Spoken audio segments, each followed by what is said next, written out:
Within the familiar realm of horizontally restricted adventuring, there was nothing left for Nintendo's nimble plumber to accomplish. He created that realm, he perfected it, and just when you thought it couldn't get any better, he reinvented it. Veni Vidi Vici, that is to say, Super Mario came, saw, and conquered the two-dimensional platformer.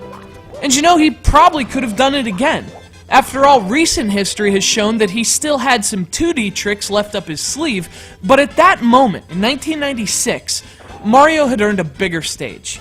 It was time for another breakthrough for his franchise, a series that would soon require a third freaking dimension just to be contained. This is Super Mario 64, and this is magic in electronic form.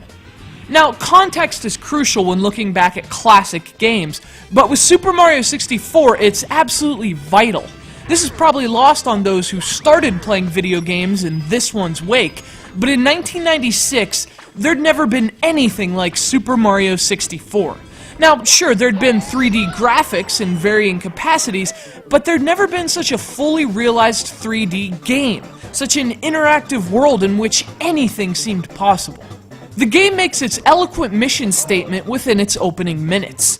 Mario arrives at Princess Peach's castle via the classic warp pipe, leaping into the air for the very first time in full 3D. Incredible as that mere visual was, the real magic happened when the game handed over control, a degree to which the player had never experienced before.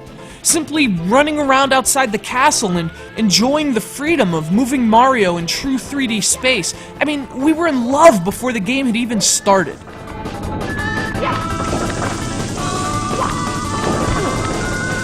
Of course, beyond the novelty of controlling Mario in full 3D, there's a meticulous attention to detail evident in virtually every aspect of Super Mario 64's design. Speaking of the opening sequence, you'll notice it doesn't use music. It only uses natural sound. The chirping of birds, the rushing of nearby water, the pitter-patter of Mario's feet. Nintendo realized the significance of this moment, so they didn't let anything get in its way. They simply highlighted it with brilliant staging and use of sound. And again, that's just the opening scene.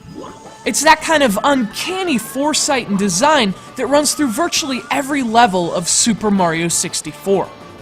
Of course, for all the breakthroughs this game made in terms of design and graphics and control and platforming, time hasn't been very kind to it.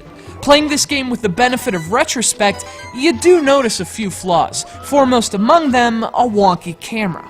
Of course, to be fair, this was the infancy of the 3D camera, so the shortcomings are understandable, but still, compared to the Galaxy games, for example, it's a real struggle in Super Mario 64. Also, as with many Nintendo 64 games, the visuals haven't aged all that well either. What was once one of the most beautiful games of all time has kind of become a blurry mess. In fact, the game looks much better on the Wii Virtual Console than in its original cartridge form, which you see here. So keep that in mind when hunting down a copy. Yet hunt down a copy you must. Consider this the 3D equivalent to the original Super Mario Bros. Sure, it shows its age, but Super Mario 64 was truly the first of its kind. It successfully translated the Super Mario concept, both mechanics and aesthetics, into 3D. And by inspiring an entire industry to jump into a new dimension, few games have been as groundbreaking and influential as Super Mario 64.